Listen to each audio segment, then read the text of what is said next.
Bonjour, bienvenue à Ousgouardou, deuxième rendez-vous de la semaine en compagnie de notre invité Alain Mosconi. Bonjour. Bonjour. Ravi de vous retrouver donc en ce mardi matin. On va aborder, si vous le voulez bien, un nouveau thème d'actualité. On va parler du dossier énergétique. C'est un dossier important pour la Corse, tout aussi important que celui de la SNCM dont on a parlé hier. Alors, une réunion s'est tenue récemment à l'Assemblée de Corse. Il y aura très bientôt une autre discussion suite à un courrier notamment de Ségolène Royal. On va écouter Maria Giudicelli, la conseillère exécutive chargée de la question. Elle avance quelques pistes donc développées par Ségolène Royal et on vous retrouve tout de suite après. Nous étions en attente d'un engagement. Nous avions travaillé à de multiples reprises avec la ministre, avec son cabinet, et nous avions connaissance d'une volonté du gouvernement de pouvoir accompagner le projet gazier de la Corse. Nous avions néanmoins besoin, pour maintenant mettre en place cette fameuse programmation pluriannuelle de l'énergie en Corse, d'une décision gouvernementale. Et d'une décision qui, d'ailleurs, aujourd'hui se positionne avant même la promulgation de la loi sur la transition énergétique. Et donc le courrier de la ministre est pour nous absolument déterminant. Le Conseil énergétique que nous allons organiser le 23 avril prochain se déroulera avec un cadre national, un cadre gouvernemental. La ministre nous dit qu'elle nous engage avant la promulgation de la loi à élaborer notre programmation pluriannuelle de l'énergie. Elle réaffirme que le choix du gouvernement qui en ça va confirmer les souhaits de l'Assemblée de Corse est bien sûr d'alimenter la Corse via une barge, une seule barge, puis un réseau d'amener de gaz vers le sud de l'île pour reconstruire la centrale du Vasio comme étant fonctionnelle au gaz. Alors Alain Mosconi, la Corse alimentée au gaz, vous y croyez ? Écoutez, en tout cas il le faudrait. On a déjà perdu trop de temps sur ce dossier, comme sur pratiquement tous les dossiers. Celui-ci est fondamental, vous l'avez rappelé. Un territoire, a fortiori insulaire, qui ne maîtrise pas son énergie, eh bien, est de plus en plus dépendant d'autrui. Alors aujourd'hui de la France et demain du reste du monde, et je veux dire, quel intérêt auraient la Corse et les Corses de toujours attendre de l'autre que l'on puisse ouvrir ou fermer le robinet à leur guise. Je crois que nous avons à réfléchir à un schéma d'aménagement du territoire qui nous rende quasi indépendants sur le sujet, parce qu'il en va de tout simplement une stratégie économique. L'indépendance énergétique, ça fait partie aussi du PADUC dont on parlera. Bien sûr, l'indépendance énergétique est fondamentale pour le développement économique. Vous ne pouvez pas baser un projet de développement économique en spéculant sur le bon désirata des uns et des autres de vous approvisionner en énergie ou pas. C'est fondamental que la Corse dispose de son énergie. Sur les chantiers, plus précisément la centrale du Vase, la centrale de Luciane, qui n'a pas été encore inaugurée d'ailleurs, cette centrale de Luciane. Bizarrement, alors qu'elle est faite et qu'elle fonctionne. Sur le Vasio, problème fondamental qui n'est pas nouveau. Moi, je ne suis pas de la région ajaxienne, mais j'en ai entendu parler toute ma vie du problème du Vasio. Je me rappelle des manifestations à l'époque, c'était dans les années 70. Bon, je crois que c'est aux élus, là aussi, de s'assumer sur leur propre territoire. Il ne s'agit pas d'accéder à une fonction et de faire comme si de rien n'était. Je crois qu'il faut dire si on veut à tel endroit, tel autre, de quelle manière, du gaz ou autre chose. Alors bien sûr, moi je suis pour une énergie propre et je suis même pour une énergie renouvelable, et l'éolien, le solaire, voilà. Toutes ces formes d'énergie nouvelles et qui devront d'ailleurs être prospectées un peu plus dans le temps. Mais c'est aux élus de la région ajaxienne de dire, et je crois qu'ils ne sont pas tous d'accord sur le sujet, parce que le sujet est quand même assez épineux, là où doit être implantée la centrale. Mais dans tous les cas de figure, il faut une centrale. Il faut une centrale. Vous parliez des énergies renouvelables. Est-ce que selon vous, ça suffit pour alimenter la Corse ou pas ? On en est encore loin ? Il faudra faire suffire. Il faudra chercher de nouvelles technologies. Il faudra, à un moment donné, on ne peut pas dépendre ad vitam. On est une île avec pas mal de conditions naturelles assez poussées. Il faut voir maintenant avec les nouvelles technologies ce qui se fait justement sur le fond marin, puisqu'il y a dans les fonds marins des courants permanents qui peuvent, comme pour l'éolienne, lorsqu'il s'agit de recherche extérieure d'une puissance, le vent en l'occurrence, il faut chercher au fond de la mer un petit peu ce qui peut s'y passer et chercher une énergie renouvelable et forcément propre. Et arrêter avec les conneries de gaz de schiste, centrales à combustion sale, comme en Guadeloupe d'ailleurs. Bon, il faut arrêter parce qu'on mérite mieux les uns et les autres. On mérite quelque chose de plus propre, digne de notre temps. Comment est-ce que vous expliquez que malgré tout cela, on en soit encore aujourd'hui à regarder le fioul lourd, le fioul léger ? Oui, parce qu'il y a des intérêts, y compris des intérêts financiers forts là-dedans, hein, et que chacun essaye de tirer un peu selon les lobbies, hein, selon l'intérêt des lobbies qu'ils représentent. Mais il faut, le fioul lourd doit disparaître de la consommation domestique des citoyens et des villes et du territoire. On ne peut pas se plaindre, je prends un exemple, et vous allez voir que ce n'est pas un raccourci. On ne peut pas se plaindre des navires qu'ils fonctionnent à fioul lourd dans les ports de nos villes et installer, je dirais, un navire permanent qui serait la centrale de Luciano ou la centrale du Vasio, qui fonctionnerait au même fioul lourd. Je veux dire, ça serait une hérésie. Bon, au moins, les navires, toutes les 2 heures, ils se cassent, ils font leur vie, ils vont ailleurs, dans d'autres ports. Bon, mais là, on installerait une structure qui, en permanence, eh bien, nous condamnerait à une pollution ad vitam. Bon, je crois qu'il faut être majeur en la matière. Il faut tourner la page. C'est ça le progrès aussi, hein, le progrès. Alors, le progrès, il a un coût, oui. Mais on mérite également ce progrès malgré son coût. Vous parliez de cette indépendance énergétique. On a parlé hier justement à propos des navires de cette compagnie régionale. Aujourd'hui, quel est le schéma que vous verriez, puisque ça serait quoi ? Ça serait un service public corse de l'électricité ? Ça pourrait s'articuler comment ? Ben oui, mais moi, forcément, alors très clairement, moi je suis indépendantiste. Donc forcément, par cette conception-là et cette philosophie-là, je suis pour la maîtrise des outils. Des outils, mais les plus stratégiques. L'éducation, la santé, l'énergie, les transports, très rapidement, 4 secteurs qui sont fondamentaux pour le devenir de notre île, et d'ailleurs de tout pays sur la planète. Bon, un choix est à opérer. Une question se pose. Est-ce qu'on les laisse à des mains étrangères, à nos intérêts collectifs, ou est-ce qu'on les maîtrise ? Alors après, on pourra toujours dire, oui, mais si on les maîtrise, on va faire bien, on va faire mauvais. Non, on fera. D'abord, y compris moi, vous voyez, je revendique même le droit à l'erreur, vous voyez, dans une gestion. Mais pour autant, c'est la nôtre, la gestion. Et donc, forcément, il faut un service public corse de l'énergie, et impliquer d'ailleurs toutes celles et tous ceux qui construisent, je parle des travailleurs eux-mêmes au quotidien, qui ont un point de vue sur la question, les syndicalistes, de les impliquer, de leur demander, voilà, où je trouverai quoi les souhaits. Voilà. Qu'est-ce que vous comptez, qu'est-ce que vous proposez en la matière ? Je crois que c'est ça qui est très intéressant, d'impliquer les citoyens également dans leur fonction de syndicalistes. Je pense à mes amis du STC EDF.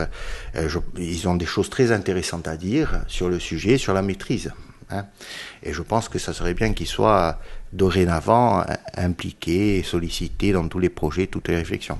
Justement, comment est-ce qu'on arrive à trouver un équilibre, pour votre cas personnel par exemple, entre le militant politique, le militant syndical, avec cette organisation STC-EDF qui travaille dans les centrales aussi. Ouais. Ben écoutez, alors à titre personnel, moi, une vision de syndicaliste, je ne peux pas l'avoir, je suis philosophiquement politico-syndicaliste. Voilà, c'est-à-dire que moi, être syndicaliste, il ne s'agit pas seulement que de l'heure supplémentaire que l'on doit attribuer, il s'agit de ça, bien sûr.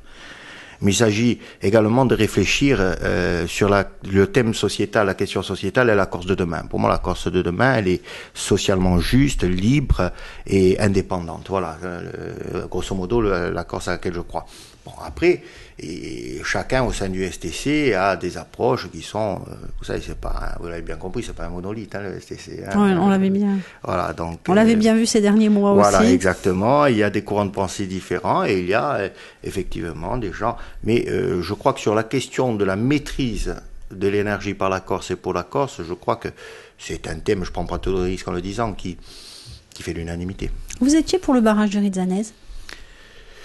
Je suis pour le barrage de Rizzanese. Écoutez, je suis pour les barrages en règle générale quand ceux-ci ne portent pas, parce que attention, il ne faut pas que le remède soit pire que le mal, quand ceux-ci ne portent pas atteinte au patrimoine universel, hein, et à la faune et à la flore, et il faut réfléchir les choses. Bon, Je pense que les choses ont été réfléchies. En plus, moi, je suis souvent dans la région de Popriano.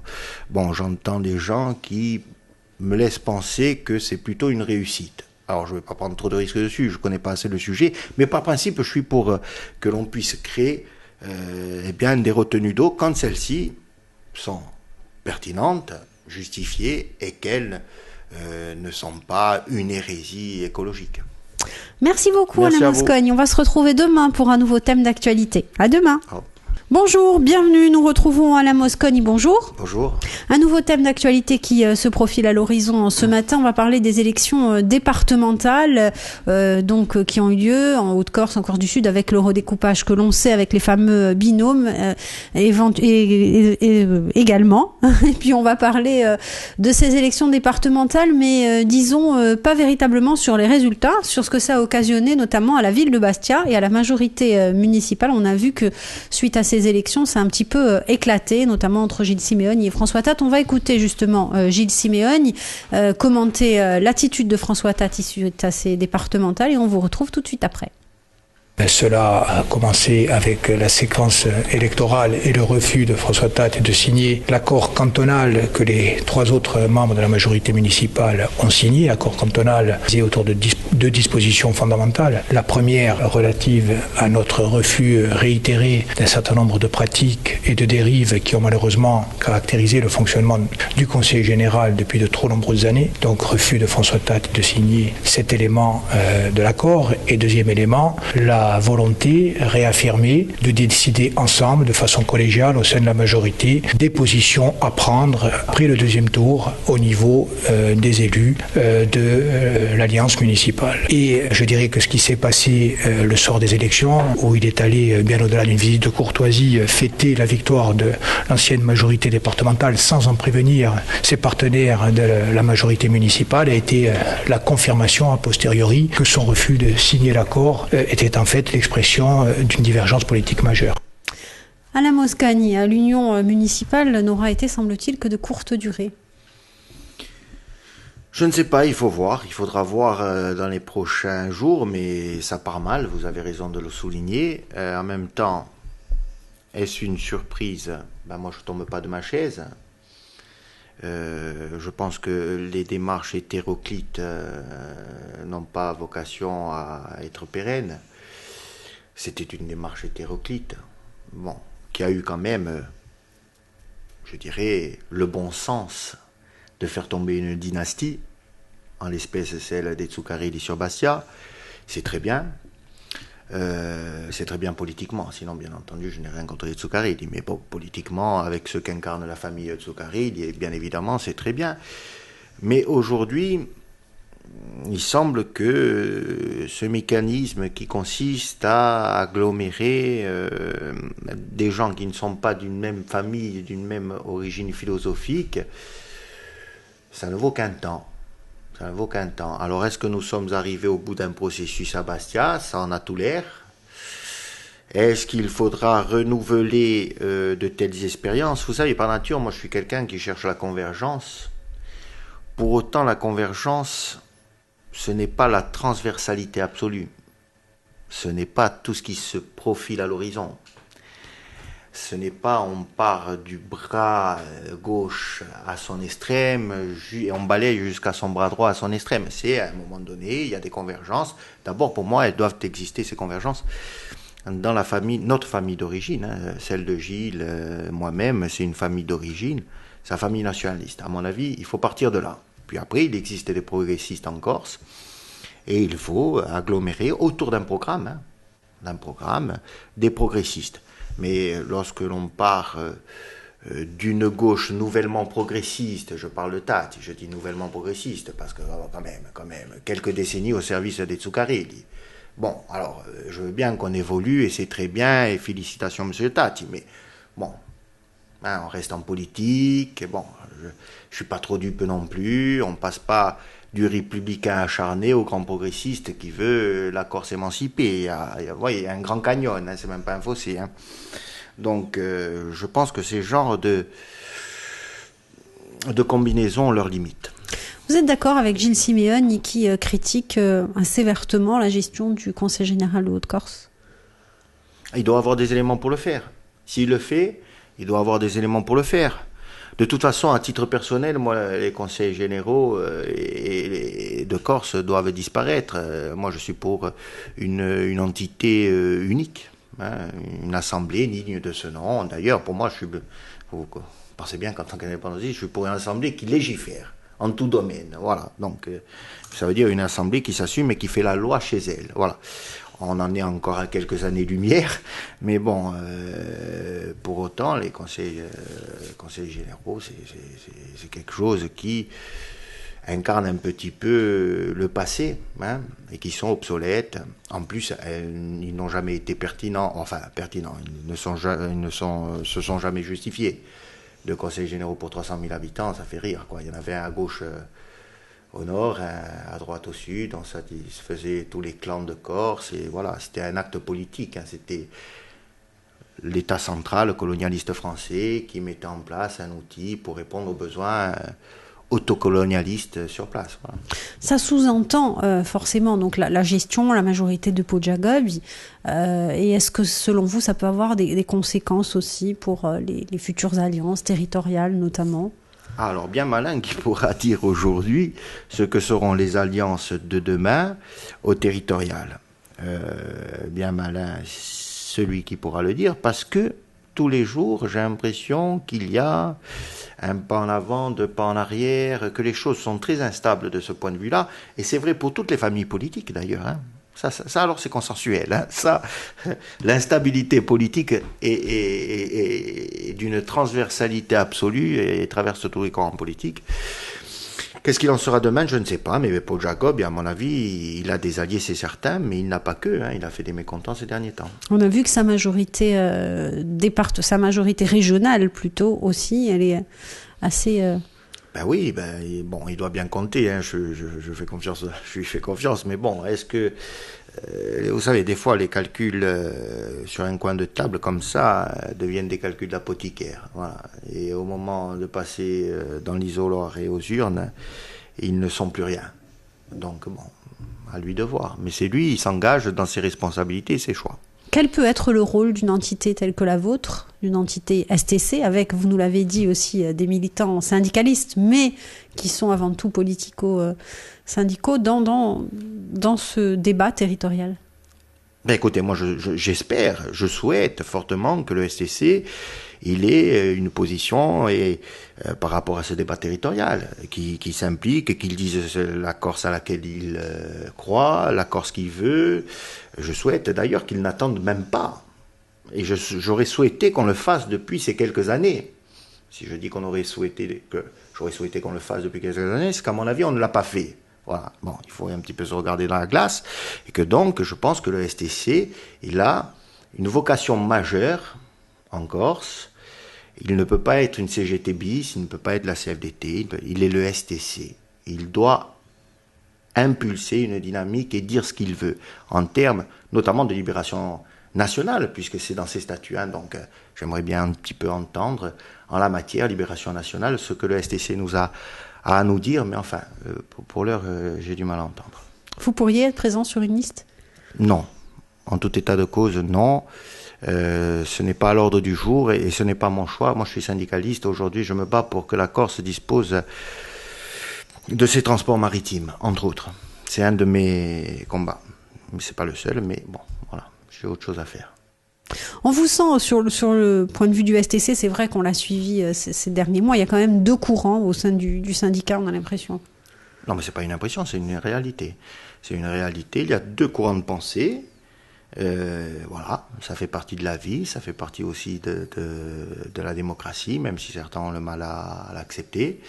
Et c'est très bien comme ça, vous savez, moi je me suis toujours accommodé du fait minoritaire toute ma vie, donc moi être majoritaire pour rien faire, j'y vois pas d'intérêt. Si certains y trouvent un certain plaisir, bon, ça relève de leur volonté, de leur choix. Moi, je n'y vois pas d'intérêt. Donc, je suis très bien dans une minorité qui dit ce qu'elle a à dire et qui propose ce qu'elle doit proposer, c'est tout. Mais ça fait partie d'un jeu démocratique. Ça serait dommage que dans une telle structure, il y ait une pensée unique, non ? Effectivement. Merci beaucoup, Alain Moscogne. On va se retrouver demain pour parler d'un nouveau thème d'actualité. À demain. Bonjour, bienvenue sur Radio Alta Frequenza pour votre rendez-vous du matin au Sguard ou commentaire d'actualité, regard sur l'actualité, en compagnie de notre invité de la semaine, Alain Mosconi. Bonjour. Bonjour. On va parler du PADUC, le fameux dossier, le plan d'aménagement et de développement durable de la Corse, qui a passé une nouvelle étape, c'était tout récent, devant l'Assemblée de Corse, donc un vote avant l'enquête publique. Alors, il y a eu un petit peu moins de majorité que lors du dernier vote, et notamment les nationalistes. Nous allons entendre Jean-Christophe Angelini pour le groupe Fermo Gorsiga, le 8 mai, en quelque sorte, de Jean-Christophe Angelini, qui émet quand même certaines réserves par rapport aux documents précédents. C'est un oui mais, car nous avons voulu marquer à la fois des réserves et des craintes concernant l'évolution du rapport. Je rappelle qu'entre le mois d'octobre dernier, où dans un élan partagé et massif, nous avions voté un rapport PADUC et le rapport d'aujourd'hui, il y a quand même un décalage qui est important, notamment du point de vue des espaces agricoles, dont nous considérons qu'ils sont assez largement remis en cause dans le rapport actuel. Donc il n'y a pas d'éléments rédhibitoires à proprement parler, sinon nous aurions voté contre, mais il y a un certain nombre de réserves et de craintes que nous voulions marquer, d'autant qu'existe la crainte qu'avant d'entrer dans l'enquête publique, nous ayons un document qui soit de nouveau édulcoré. Donc nous allons à Fermo Gorsiga être extrêmement vigilants. Nous allons formuler des propositions précises pour la continuité des travaux et nous allons, en toute hypothèse, rester vigilants quant à la philosophie générale du rapport. Alain Mosconi, donc le 8 mai de Fermo Gorsiga, de Corsica Libera également, puisqu'on avait juste cette interview, mais c'était un peu le sentiment de Jean-Guy Talamoni également. Vous pensez que le PADUC, au fil du temps, s'étiole en fait Écoutez, je crois que le PADUC, il est le reflet d'une politique, celle du président de l'exécutif. Alors, le président de l'exécutif semble s'affaiblir politiquement et il est obligé d'aller chercher sur son aile gauche républicaine un certain appui. Et donc, il donne des garanties politiques à ses alliés d'hier et peut-être à ses alliés de demain également, qui seront les mêmes en fin de compte. Il y aurait eu entre les uns et les autres un petit décalage, une petite séparation, mais à mon avis, ils vont pas tarder à se rabibocher. Bon. Oui, j'ai le sentiment que ce PADUC, il commence à être édulcoré au fur et à mesure. Jusqu'à quel point, je fais confiance aux élus de la nation corse, aux élus patriotiques pour veiller au grain et s'opposer, le cas échéant, à un document qui mettrait en péril le devenir de la Corse, son devenir économique et social. Mais je pense que le document il commence un petit peu à bouger sur des lignes qui ne sont pas celles que l'on aurait souhaitées. C'est un choix de société, ça a été présenté, c'est pas simplement un document de programmation, c'est un choix de société. Est-ce que vous pensez qu'on a floué un peu les élus de la Corse avec un document, on a l'impression tout feu tout flamme au départ et puis... Oui, non mais peut-être qu'au départ ils étaient en conviction eux-mêmes. Je veux dire, moi je fais pas de procès d'intention.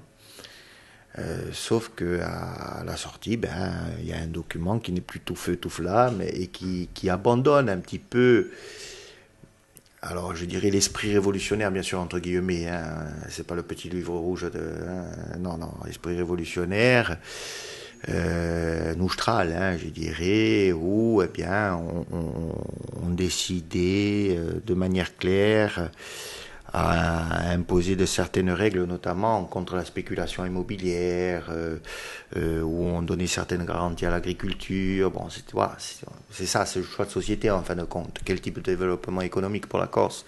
Le tout-tourisme ou un développement qui permette du tourisme, mais également pas que ça. À côté, la dimension humaine qui l'emporte sur les espaces, sur le territoire, voilà. On perd de cette substance-là parce que, à mon avis, il y a des intérêts, il y a des lobbies, il y a des pressions qui s'exercent également. Mais bon, c'est ça aussi la politique, c'est refuser les pressions, ou en tout cas avoir le courage de les affronter. L'enquête publique arrive, vous êtes confiant par rapport à cette enquête publique? Nous verrons. Je pense que d'un point de vue légal, les choses peu ou prou doivent être dans les clous. Maintenant, l'enquête publique, elle va aller au-delà puisqu'elle va interroger en fin de compte la société civile et au-delà de la société civile.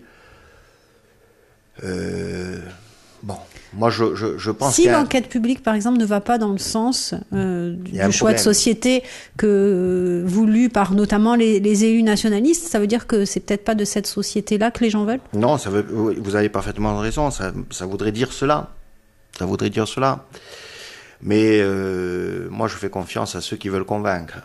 Et aujourd'hui, il y a, je vais le dire, une majorité de Corses qui en ont tout simplement marre de ne pas pouvoir vivre dignement sur leur terre, pas pouvoir se loger, pas pouvoir travailler, pas pouvoir... Voilà. Et il faut que, s'il se dégage une majorité inverse, qu'ils nous disent ce qu'ils veulent. Voilà. Et puis, il y aura la bipolarisation, en fin de compte, entre deux pensées. Mais il faut l'assumer également. Est-ce que ceux qui s'opposeraient à un tel schéma, ils veulent quoi? Une Corse comme les Baléares, la Corse des casinos, la Corse de la spéculation immobilière, des hôtels au bord de plage? Eh bien, nous voulons une Corse totalement, diamétralement opposée à celle-ci. Et voilà. Et puis après, si il n'y a pas consensus, il n'y a pas consensus. Hein. C'est la vie. Aujourd'hui, selon vous, la fracture, elle se situe droite-gauche ou plutôt progressiste républicain? Oui, ici, la fracture droite-gauche, elle veut rien dire. Déjà, elle veut plus rien dire en France, hein, parce que lorsqu'on regarde François Hollande, serait-il de gauche? Bon, moi, j'ai toujours eu un petit doute, mais enfin, par l'application de sa politique, il fait la démonstration du contraire.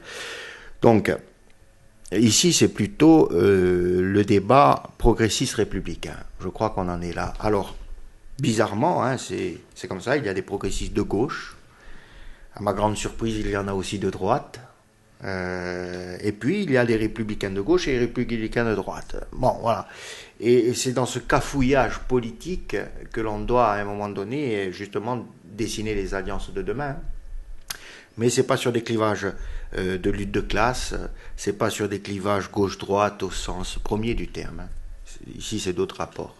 Sur le document PADUC que vous avez vu, qu'est-ce qui, selon vous, n'est pas négociable? Ah ben de toute façon, ce qui n'est pas négociable, c'est, à mon avis, que l'on puisse laisser libre cours à l'exercice spéculatif sur les terres. Là, il va falloir qu'à un moment donné, sur le littoral, sur les endroits dits protégés, là, il faut à un moment donné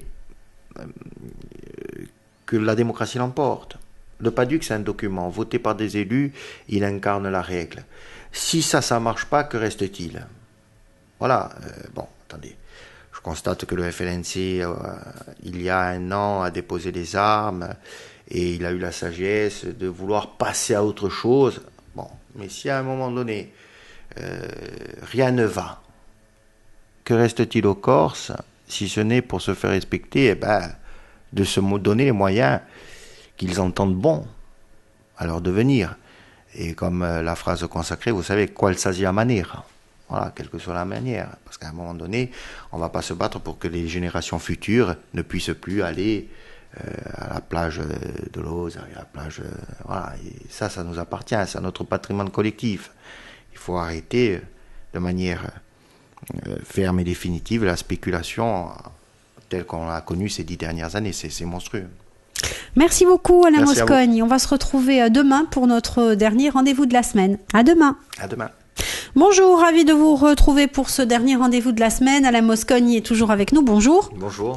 On ne pouvait pas passer cette semaine en votre compagnie sans parler, bien évidemment, de la collectivité unique. Alors, on a bien compris durant toute cette semaine que vous étiez pour, mais il s'est passé quelque chose d'important. C'était lundi à Paris avec les élus de la Corse qui ont rencontré Maryse Lebranchu et Bernard Cazeneuve. Une nouvelle rencontre, aurait-on envie de dire, pour avancer un petit peu sur le contenu de cette collectivité unique, sur ce qu'il va y avoir dans la fameuse loi NOTRe. Alors on va écouter Pierre Chaubon justement à l'issue de cet entretien avec les deux ministres sur 2 points particuliers. Ils se sont dit beaucoup d'autres choses, mais on a choisi donc cette courte interview sur 2 points particuliers. Il y aurait un organe au sein de la collectivité sous forme d'établissement public qui serait chargé de la représentation des territoires et du développement des territoires. Il y a de petites différences d'appréciation qui sont pas très graves et qui pourront être surmontées selon moi. Ça, c'est un premier point. La deuxième difficulté, ce qui est une vraie pierre d'achoppement, c'est la question de la prime majoritaire dans le mode de scrutin. Et de ce point de vue, le ministre a fait savoir qu'il fallait privilégier la stabilité de l'institution et pour une assemblée de Corse qui irait à 63 membres, il fallait relever la prime majoritaire en passant à 11 alors que dans notre délibération nous proposons 4. Donc là vous voyez il y a une marge et il y aura là-dessus, parce qu'on n'a pas trouvé d'accord là-dessus, une discussion qui va se poursuivre et dont j'espère qu'elle ne constituera pas à la fin un échec. Alors Alain Mosconi, Chambre des territoires tout d'abord, pour ou contre, on imagine pour? Pour, bien entendu. Pour, parce qu'on passerait on passerait d'un vieux système qui est celui justement des départements dont on parlait l'autre jour à un système plus représentatif. Si l'on a bien travaillé, si l'on a bien construit, et en partant d'une construction de la Corse, j'imagine que M. Chaubon et d'autres avec lui ont bien pensé l'architecture de la chose. Je pense qu'en partant d'ici, on peut imaginer une chambre des territoires plus pertinente que ce que n'étaient les conseils généraux. Les conseils généraux. Sur cette prime aussi. Alors ça, c'est un scandale absolu. C'est un scandale absolu. Parce que cherche à faire l'État français? Il cherche tout simplement à donner à la collectivité territoriale de Corse une majorité absolue, quelle qu'elle soit. Il espère, en fin de compte, que soit les républicains de gauche, soit les républicains de droite l'emportent. Soit peut-être même, comme c'est pareil au même, les républicains qui soient de gauche ou de droite. Parce qu'ils se disent, l'État français, que si on ne donne pas une majorité importante, eh bien, que ce soit des progressistes de gauche, des progressistes de droite, demain, ils peuvent très bien s'entendre avec les nationalistes qui ne seront pas loin, dans tous les cas de figure, au soir de l'élection, soit devant, soit juste un petit peu derrière, mais en tout cas plus à la ramasse. Ça, je pense que tout le monde l'a compris, et Paris l'a très bien compris. Eh bien, ça permettrait justement de créer une majorité de républicains, point barre. Je crois qu'il n'intéresse que ça à l'État. Voilà. Parce qu'ils se disent que si on est de gauche et qu'on est progressiste et que l'on fait une alliance avec les nationalistes, eh bien, on s'aperçoit que très souvent, ce sont les idées des nationalistes que l'on reprend pour construire la Corse d'aujourd'hui et de demain. Même s'ils ne sont pas au pouvoir. Si demain c'est la droite des progressistes, des 10 progressistes de droite qui sont au pouvoir avec les nationalistes, eh bien, même conséquence, même effet. Donc, l'État français va, soit par la droite, soit par la gauche, avoir à subir, je dirais, une corsitude à laquelle il n'est pas habitué en tant grand État colonial s'il en est. Donc, voilà, eux, ils jouent le camp de l'arrière-garde républicaine, donnant le pouvoir sous couvert de démocratie, allez, on va moderniser la structure, ok, vous voulez une évolution, on vous la donne, mais on vous la donne, et ce qu'on vous donne, quelque part, ça leur permet de maîtriser une fois de plus l'outil avec, je dirais, le système autocolonialiste, ces bons colonialistes noustrales, je dirais, ceux qui servent l'État français sans rougir depuis des années et qui s'en accommodent très bien, y compris dans les affaires. Donc, bon, voilà. Pour moi, le truc tourne autour du pot, là, c'est comme ça.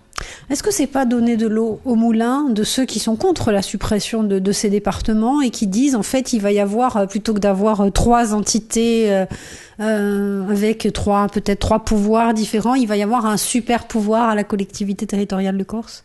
Oui, mais moi, je suis pour le super pouvoir de la collectivité territoriale de Corse. Je suis pour le supra. Sur la tête d'une personne. Je suis pour le supra. Écoutez, sur la tête d'une personne, certes, elle n'est plus là, mais ça serait la tête de pas au lieu de son équivalent contemporain. Vous voyez, moi, je ne serais pas en train de pleurer. Je me féliciterai de la chose. Bon, c'est sûr qu'après, le pouvoir, lorsqu'on le met dans la tête des tyrans, il y a toujours un danger. Mais enfin, pour l'heure, je n'ai pas encore vu un tyran en Corse non plus. Dieu nous en préserve. Bon, voilà. Il faut revenir à quelque chose de plus terre à terre. Mais moi, je suis pour une structure qui a un supra-pouvoir, qui est le pouvoir de décider. Je vous ai parlé tout à l'heure du pouvoir de légiférer. Oui, c'est la loi qui compte, c'est la loi que l'on fait. C'est pas le rond-point, rue Milhaud, le jardin de fleurs aux Salines. Bon, voilà, la politique, c'est l'aménagement réel, concret, pertinent du territoire sur des axes forts économiques. Et pour ça, il faut faire des lois.